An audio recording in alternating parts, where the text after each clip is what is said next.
दादाजी की 80वीं जयंती है। उन्हें गए 24 वर्ष हो गए, पर कभी भी ऐसा नहीं लगता कि वे हमारे बीच नहीं हैं। मैं उन्हें याद करता हूं और उनका आशीर्वाद चाहता हूं। आज हमारे परिवार के लिए भावनाओं से भरा क्षण है। हमारे लिए गर्व की बात है कि आज हमारे बीच श्री हरिवंश जी मौजूद हैं। आप राज्यसभा के डेप्यूटी चेयरमैन हैं और हमारे देश के अति विशिष्ट नागरिकों में से एक हैं। जब हरिवंश जी प्रभात खबर के एडिटर थे, उसी दौरान मेरे दादाजी और उनके बीच एक आत्मीय रिश्ता बना।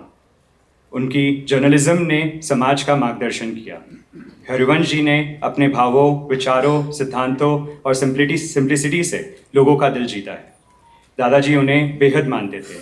आज जब दादाजी हमारे बीच नहीं हैं, हरिवंश जी का यहाँ हमारे बीच होना हमारे लिए बहुत ऑनरेबल बात है। राज्यसभा के उच्च पद पर होने के बावजूद हरिवंश जी आज भी सादगी और सरलता भरा जीवन जीते हैं। मैं हरिवंश जी का तहे दिल से स्वागत करता हूं। मैं उनसे रिक्वेस्ट करता हूं, कृपया वो आएं और अपनी वाणी से हमें इंस्पायर करें। इस अवसर पर सबसे पहले मैं श्री प्रेम बाबू की स्मृति को प्रणाम करता हूं और उनके जीवन से हम सब प्रेरक चीजें सीख सकें, इसकी कामना करता हूं। इस कार्यक्रम में मौजूद भारत सरकार के माननीय केंद्रीय रक्षा राज्य मंत्री श्री संजय सेठ जी, भारतीय ज्ञान परंपरा के अनूठे व्याख्याकार, विद्वता और विनम्रता से परिपूर्ण व्यक्तित्व भाई सुधांशु त्रिवेदी जी का आपके बीच में रांची में रहने के कारण स्वागत करता हूं। भाई महेश पोद्दार जी, पूर्व सांसद राज्यसभा, भाई पुनीत पोद्दार जी, पोद्दार परिवार की पुष्पा देवी पोद्दार जी, श्री अंजू पोद्दार जी, अवध पोद्दार जी, अलीना पोद्दार जी, अशोक मोदी जी, प्रेरणा मोदी जी, वेदांत मित्तल जी, वसुधा मित्तल जी एवं सभी परिवार के सदस्यगण, आज कार्यक्रम में अनेक ऐसे चेहरे और अपने आत्मीय लोगों को देख रहा हूं, जिनमें से सबका नाम लेना चाहता हूं, जिनके साथ जीवन के लगभग 28 बड़े उर्वर संघर्ष के और सृजन के पल गुजरे हैं। पर फिर कभी उन सबके प्रति मेरा नमस्कार, प्रणाम और मेरी आत्मीयता। साथ ही हमारे मीडिया के साथी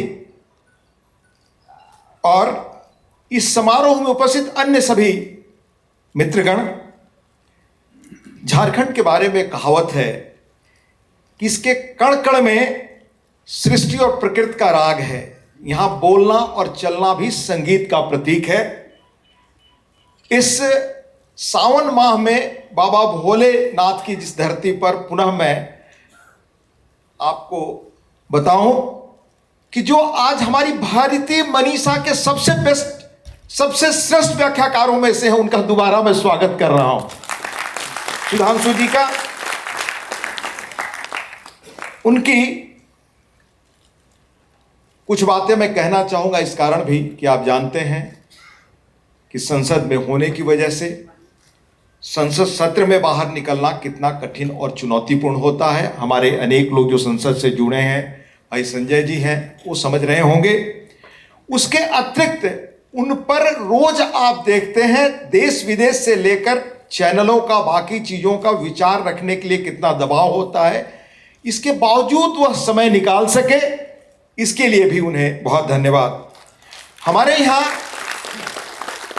हम लोग बचपन से एक कहावत सुना करते थे, संस्कृत में यह कहावत है, वो बहुत बढ़िया से हमारे सुधांशु जी बताएंगे, पर मैं उसका आशय बताता हूं कि राजा का या शासक का प्रभाव अपने प्रभाव क्षेत्र में होता है जहां शासन होता है, लेकिन विद्वता, मनीषा, सात्विक आभा वो पूरा संसार पूजता है। सीमा के दायरे के बाहर पूजा जाता है, उसकी आदर होती है।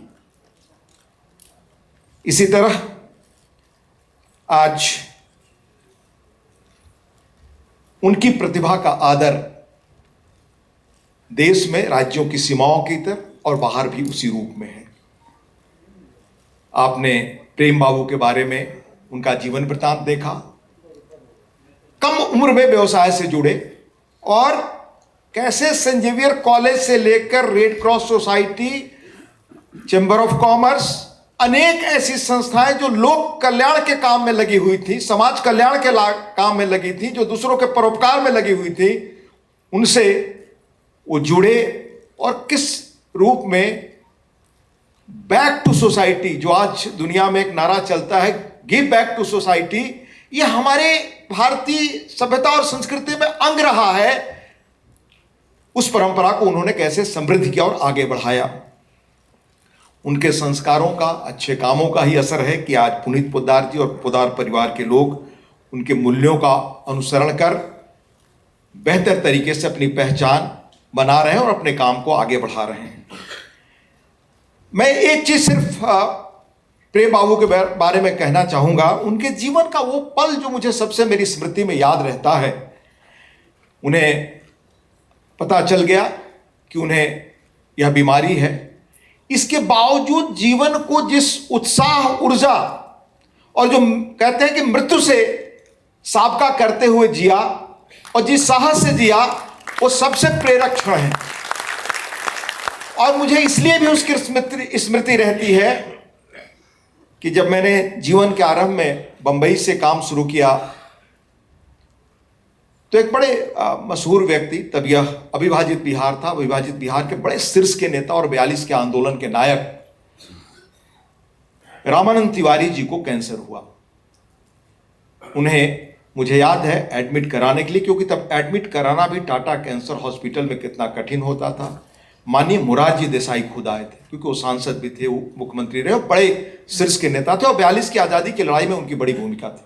मैं पहली बार उस अस्पताल गया और तब मैंने पाया कि उन दिनों इस बीमारी का होना कितना खौफनाक था, जिसे कहते हैं पिन ड्रॉप साइलेंस, पिन गिरे उसकी आवाज हो। पर प्रेम बाबू जिस सहजता और सरलता से जीवन की इस चुनौतीपूर्ण वक्त को निकाला, वो सचमुच बड़ा प्रेरक है। और मुझे याद आया, हम लोग युवा दिनों में जो फिल्में देखा करते थे, सफर, आनंद, मिली, अनेक ऐसी फिल्में, तो लगता था कि क्या ऐसा मनुष्य जीवन में कर सकता है क्या। मृत्यु की चुनौती सबसे कठिन होती है। उन दिनों को जिस साहस के साथ, जिस उमंग के साथ, जिस उत्साह के साथ, उस अवसर में भी जहां मैं काम करता था प्रभात खबर में, वो वहां आ जाया करते थे। तो उनका वह साहस, उनका वह धैर्य और जिंदादिली से जीवन जीना, वो हमेशा हम सबको प्रेरित करेगा।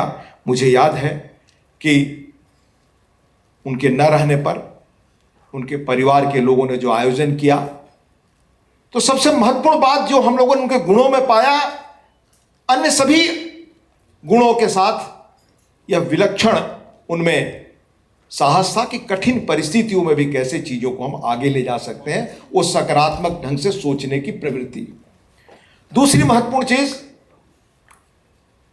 क्यों मुझे लगा कि वैसे मैं आपको बताऊं कि सुधांशु जी के लिए बहुत सारे लोगों ने जमशेदपुर से लेकर अनेक जगह के लिए मुझे कहा कि उन्हें आप किसी तरह कहें। मुझे बड़ा संकोच होता था, क्योंकि उनके समय, उनकी चुनौतियों से मैं वाकिफ हूं, उनकी व्यस्तता से वाकिफ हूं। पर जब पुनीत जी ने कहा तो मैंने आग्रह किया, इस वजह से कि भारतीय परंपरा की सबसे बड़ी ताकत है हमारे परिवार का होना। आज पश्चिम की चुनौती में परिवार के वो मूल्य और संस्कार हम खो रहे हैं। अगर वो खत्म हो गया तो भारतीयता जिसे कहते हैं, हम फक्र करते हैं कि सब कुछ हो गया दुनिया से, सारी सभ्यता और संस्कृतियां मिट गई, पर बात है कुछ ऐसी कि हस्ती मिटती नहीं हमारी। अगर हमारा परिवार टूट जाए, परिवारों के संबंध खत्म हो जाए, तो फिर मुल्क के हजारों वर्ष अपनी विलक्षणता की हम कामना नहीं कर सकते। उन पारिवारिक मूल्यों को बनाए रखने, समृद्ध करने के लिए पुनीत जी ने जब कहा कि हम अपने पिताजी की स्मृति में यह कार्यक्रम करना चाहते हैं, तो मैंने आग्रह किया सुधांशु जी से कि आप समय निकालें। हमारे यहाँ परिवारों की क्या ताकत रही है और ख़ास तौर से बच्चों का परिवार के प्रति किस रूप में दायित्व रहा है, ये हमारी संस्कृति से आप बेहतर समझ सकते हैं। हमारे दो बड़े नायक हुए, राम और कृष्ण। राम का कई नामों में कौशल्या कुमार, दशरथ नंदन, कौशल किशोर, कई ऐसे नाम हैं।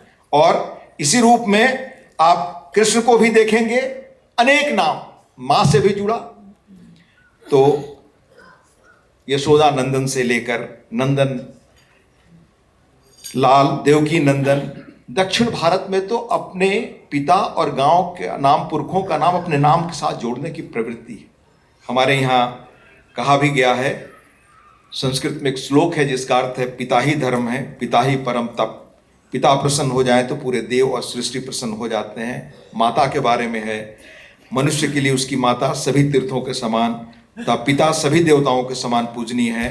हम सबका फर्ज है, कर्तव्य है कि उनका अच्छे से आदर और सेवा करें। उस परंपरा को बनाए रखने की दृष्टि से यह कार्यक्रम पुनीत जी कर रहे थे। हमें लगा कि इस परंपरा पर जब आप सुनेंगे हमारे सुधांशु जी को, वो अद्भुत मनीषी और व्याख्याकार हैं अपनी परंपरा के, तो आप समझ जाएंगे कि भारतीय परंपरा का यह समृद्ध पक्ष क्यों हमको बनाए रखना है या कैसे हमें ताकत देता है। आज जब मैं यहाँ खड़ा हूँ तो मुझे रांची में 91 से शुरू की गई अनेक व्याख्यानमालाओं की कड़ी याद आ रही है। भारत किधर, झारखंड किधर, बिहार अविभाजित, बिहार का हिस्सा था, विभाजित बिहार के बारे में किधर, और इसी CCL, CMPDI और